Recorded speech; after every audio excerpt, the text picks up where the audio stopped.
Hey Matt, How's it going? good. How are you over there in Hong Pretty Kong? good. Pretty good. So we are the Fisher Lau Project. I'm Matthew Lau, I'm Abby Fisher. and we're doing a little sort of casual chat, Zoom recording meeting for Black Swan Percussion. So tell everybody where you are. Yeah, I am currently living in Knoxville, Tennessee, and I already gave it away. Matt is in Hong Kong, Yep, it's 9 something in the morning right now. and 9 p.m. or 9:20 p.m. over here. So we recorded a video of us doing a work by Marcio Kagel for this next edition of Black Swan's Sound Solution project, and the folks at Black Swan thought it might be a good idea for us to talk about how we work together. Obviously, prior to COVID, we were already apart, but we had played together, rehearsed in person while we were apart, and we rehearsed in person when we met. So let's just talk about that. Yeah, our first question I'm going to ask you is, how did we first meet, and then how did we form our duo, the Fisher Lau Project? We met for the first time back in 2011, I believe. Was that right? 2011, yeah. Or 2010. 12, Uh, one of those years. I was an NYU first year grad student or second year grad student, I forgot. And I saw this, fierce little chick just walked in and, audition, play some crazy marimba piece. And we had to play with you, remember? We had to do like a chamber audition. And I was like, damn, she is amazing. Who is this girl? Like, who is she? We never talked, but she left. And then she ended up coming to NYU a year later. So we met at NYU, and when I first started my DMA program at Stony Brook, she was looking into doing a DMA program. So, one thing led to another. She went to a bunch of school lessons and stuff, and she got into our school, and that's how we first officially played together. Yeah, so we didn't actually we started the duo once we were both doing our DMA at Stony Brook, even though we were, playing in percussion ensemble and all of that at NYU, but then officially playing together as a duo at Stony Brook. Yeah, but we used to hang out in NYU regardless, because I was kind of part of the program, but I was sort of like a gap year student, so I was just doing my auditions, pre-screening tapes, and the rep and everything. You were part of the program, so we'll hang out, we would eat, we would do yoga together. You got me started in yoga. Yeah, you should be very proud. I am. Yeah, I know. yoga and then sushi. Sushi, Sushi milestone dinners. of Yep. our lives. Yep. So the next question, how did we work together after we left Stony Brook, which was about 3 years ago? Because we had played together since then. Definitely, yeah. And when preparing for this talk that we're going to have, I was looking back at what we've done since 2017, which is when we graduated from Stony Brook. And we have done quite a few performances. We were trying to do at least one performance a year, which is, I think, a pretty amazing goal to have, considering our distance. So, figuring out how we were going to actually make that happen, being so far apart, and wanting to, get together and practice before that performance and possibly learn new music, which we have done in these years since. So how we actually made that happen was we were only able to accomplish this, I believe, because we had such a strong foundation. Like, we spent so many hours and years practicing together, and we built up, a good amount of repertoire that we've been able to build on since, and perform some of those pieces again, since not being together and having to just have a couple days or hours to practice and get this piece back together. But then also, since we know each other so well and we've played so much together, if we are getting a new piece together, we can do it in a quicker amount of time because we've worked together before and we know each other and we know how this is going to go, and we've set up a practice schedule and things like that. So yeah, I think it's having a strong foundation and then having a good plan in place when there's only a couple hours before the performance, or you know, having a strategy to talk through it and be able to play it, you know, at a moment's notice. I think, to be honest, we could do it. Like I also like sort of thought back in the back of my head. Like we had a couple of days. We have like a week when we were doing transplanted wood in Australia, right? We had a week almost. Um, and then we had sometimes like 5 days to rehearse. But like if the next gig that we got, like we only have whatever engagement we have, you know, in our lives, and then we have to come, you know, fly to whatever place, and then we'll make it happen in 2 days. I feel like we could do it. Like I think we could do it. We could make it happen. It's just the planning prior to that and how we practice our parts personally, and then how we come up with the practice schedule that will work before, and then also the 2 days we come together. I really think will work, because I was just thinking about that. Like, Yeah. And something that you have been really great at for our duo is making click tracks. You've been amazing at doing that, and so we're able to practice separately and know our parts really well, and then be able to come together and you know, that part is not, you know, you got to come with your part totally prepared and then be able to incorporate that into the other person's part and knowing their part just as well as you know your own. So that's something that, you know, we've just learned through being in chamber rehearsals, you know, throughout our lives. So that's nothing new. But I think you making those clicks in preparation has been pretty awesome too. yeah, thank you. I think for everybody who's starting in school, or getting out of school or graduating, they have chamber groups or they have duos. I think it's a really good chance right now in school, you know, not right now, but when you're in school, to really work out a pretty big chunk of rep in your whatever genre you're in. Because had we not played all of those crazy difficult dual pieces in, you know, back in school, I don't think we could play something like anything right now. Like if we receive a difficult piece, we can pretty much rehearse. We can, you know, plan it out. What's the most difficult part? How should we do this? Let's set up a schedule, something like that. But I think a lot has to do with all of those difficult pieces that we played in the past and the strong foundation that we had.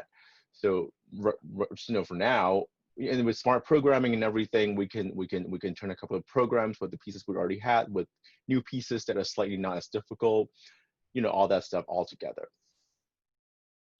So Matt, can you address any specific challenges that we've had in our virtual collaboration and how we've tried to work through those challenges? We started working sort of virtually, actually, when we were doing that performance in Australia. Remember, we played Applebaum's Gone Dot Gone. We tried to rehearse on Skype, and it just, like, after the first, whatever, 1 minute, or no, you know, 1 30 second. 30 Just 30 like, seconds are or you so. with me? Like, it's not gonna work. Like, did you play? Are we together? It was just, yeah, I know Yeah, exactly that. Like, that was that's three not gonna work. years before Yeah, COVID. no. So challenges, yeah. We can't rehearse no matter how fast your internet is. We can't rehearse with Skype or Zoom or, you know, whatever app you're doing, because there's latency, and it's just not going to be like absolutely together. So that was a big challenge, because all of the pieces that we play have a certain style and play a certain way, and certain pieces are harder in that certain way. So my solution was like what you said, make click tracks, and really talk through the pieces and how we work together. And I think prioritizing a lot of the stuff when we do meet together. So like we can do click track for this first two section, and, you know, but when we get together, we should spend a lot of time in this section, because this is the most, you know, notey part, and we should spend most of our rehearsal on that, that kind of thing. Virtual challenge wise, Not really, which is amazing. Yeah, We've been able, something I it's been pretty remember smooth. yeah, I remember something from the working on the piece for Transplanted Roots.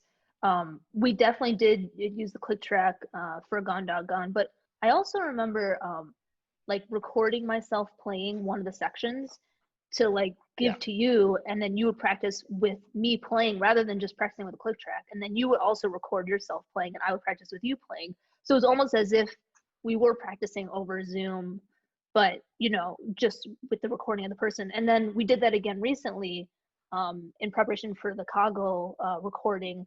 I was like, hey Matt, here's a version of the Kaggle but slower than we're going to actually record it at. And then you were able to practice with a recording of me rather than just practicing with a metronome.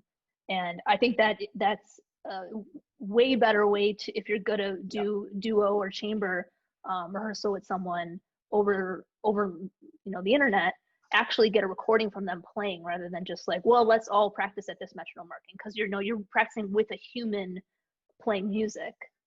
Yeah, I mean, there's some, of course, there's some sort of like, oh, I'm following you in that sense, because that's just how things will be, even in person. Like, we know that certain parts, I'm following you, you're following me, and that worked out actually the best. Like, I know exactly when you will freak out, and you know when exactly why I will freak out, or like how we will breathe into that, and that will work really well. Like when I was doing the Kaggle recording, because exactly I know exactly how you play, and when I listened to your part with you know, just sitting down with a cup of coffee, and like, okay, she sort of sped up a little bit there, so I would just watch her cues in my laptop, and you can actually see that in the video. My eyes were like, okay, that's my cue, and it worked. That only took 2 takes. The first take, there were some oopsies because I wasn't quite ready, and then the second one, it was perfect like that. So I think that saved a lot of time, to be honest. Yeah. So why don't you tell us about how we select repertoire in terms of being a distance duo, right? It's been 3 years. Yeah. So we haven't really been thinking of it as being a distance duo because we were in person for so long. We started in person. So like we said before, the foundation of who we are as a duo and our repertoire is kind of who we are and what we've taken with us. So we don't think of it as um, us sort of preparing in a virtual way and how we choose a repertoire in that sense. We have this foundation of work, and then we're working from that and continuing to add new pieces on. When we do add new pieces, I guess we do think of, are we gonna be able to learn this completely new piece apart from each other? And in that sense, we're not gonna pick something that we won't be able to get together and you know, we can't rehearse for a month together. So we have to be smart in our choices in that sense. But most of our repertoire, we haven't thought of it in the sense of being a virtual duo. Yeah, agree. Because I think most, like, if we were to come up with 2 separate programs for, let's say, you know, a college tour or whatever, right? Program A and Program B, I think the backbone of both programs would be the pieces we play together, which is some of the hardest pieces in the repertoire for percussion duo, and we will actually add to that with other slightly different pieces, different style, or slightly less difficult pieces. So the 2 programs would balance it out, and it's not too crazy to learn a lot of crazy rap, like, you know, distance wise. Because the Kaggle, I mean, you're playing it with someone in Tennessee, and I played it years ago with another student in Stony Brook, but we never played together. So that's like a new piece for us. Like, we're learning it Right. essentially apart, and you know, it worked, I think. Yeah, I think that's another strategy is to take repertoire that either one of us has played before with someone else, or that we're looking to play, you know, in our own locations, but that we also want to play together as a duo. And so we are going to spend a lot of time individually working on it, and then we can come together, and it's going to be easier because we have worked on the piece a lot in person with other people, and then when we come together, we know that the piece that much better, and we just have to figure out, okay, now I'm going to play with Matt, or I'm going to play with Abby. Let's figure this out together. Yeah, and you know, when I thought about it, like our teachers or the other colleagues, that you know, more senior colleagues, they've been doing this like for a long time. Like, I mean, how many times have you heard like our teachers say, "Oh, I have to play this duo concert tomorrow in Italy"? I'm like, how you're teaching us right now, and what do you mean? Like, oh, I'm flying, you know, and tomorrow I'm playing, you know, this duo concert with you know, with my duo partner. I'm like, okay, great, wow. So you just don't rehearse then? It's really just the hour or the day before the actual show. So it's possible it might sound daunting at first. It sounded daunting to us. We're like, oh my god, we have to play the apple bomb. Ooh, Yeah. oh, you know. But you know, here we are. Right. So Matt, you're the one that edits our videos. Can you talk a little bit about any hardware or software advice that you have, suggestions, advice?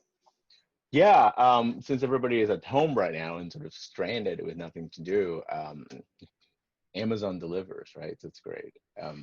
But we can get all the gear we want. But I keep it simple. I mean, I'm not a photographer, or I know enough to just make things look nice, but I'm no by no means professional in all these. So we actually been recording with our phones, both of us. Phones actually make really good camera these days. So I mean, you can of course get a, you know, nice video camera and do all of the editing, but if you're in school, everybody has a phone. Everybody has some kind of recording device in the back of your pocket. Um, so we've been just using our phones. Um, our microphones on our phone actually sounds pretty good.